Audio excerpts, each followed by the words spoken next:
Assalamualaikum warahmatullahi wabarakatuh. Tahukah kamu, golongan yang terbebas dari pertanyaan malaikat kubur? 5 golongan yang terbebas dari pertanyaan malaikat munkar dan nakir. Berikut di antaranya. 1. Para Nabi. Ibnu Taimiyah berpendapat, para Nabi tidak akan mengalami fitnah kubur dan tidak akan ditanya oleh malaikat munkar dan nakir karena para Nabi lebih mulia dibandingkan syuhada. Dalam salah satu hadits disebutkan bahwa para syuhada akan dilindungi dari fitnah kubur. Cukuplah kilatan pedang di atas kepalanya itu sebagai ujian fitnah baginya. Hadis riwayat An-Nasai. 2. Sidikin. Sidikin adalah orang yang memiliki sifat jujur dan benar keimanannya karena telah terbukti keimanan mereka yang tidak perlu lagi diuji. Ibnu Taimiyah menyebut, Sidikin tidak akan ditanya karena kedudukan mereka lebih tinggi dibandingkan kedudukan syuhada. 3. Para syuhada. Para syuhada yang terbunuh di jalan Allah tidak akan mendapat pertanyaan kubur karena telah tampak kebenaran iman dengan jihad mereka. 4. Orang yang ribat. Menurut Ibnu Taimiyah, orang-orang yang ribat tidak akan difitnah atau diuji dalam kuburnya. Ribat adalah orang yang berjuang di jalan Allah.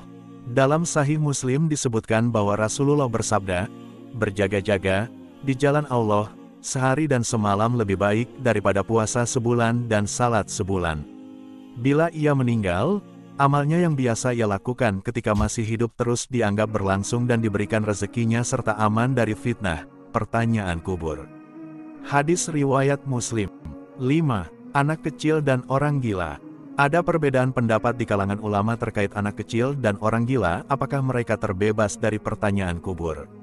Sebagian berpendapat, mereka akan diuji karena termasuk dalam keumuman dalil dan apabila telah hilang taklif, beban syariat, maka keadaan setelah kematiannya itu berbeda dengan keadaan hidup di dunia. Sebagian yang lain mengatakan, golongan ini tidak ditanya karena mereka tidak termasuk mukalaf atau orang yang tidak dikenai beban syariat. Ini merupakan pendapat yang diyakini Ibnu Taimiyah. Ia berpendapat bahwa orang yang tidak berakal seperti orang gila dan anak kecil tidak akan mendapatkan pertanyaan kubur. Tadi kita udah ngebahas ringkas tentang golongan yang terbebas dari pertanyaan malaikat kubur. Semoga video ini bisa jadi bermanfaat dan menambah wawasan. Dan mudah-mudahan Allah meridhoi setiap amal kita, sehingga dimudahkan dalam menjawab pertanyaan malaikat kubur, munkar dan nakir. Amin ya robbal alamin.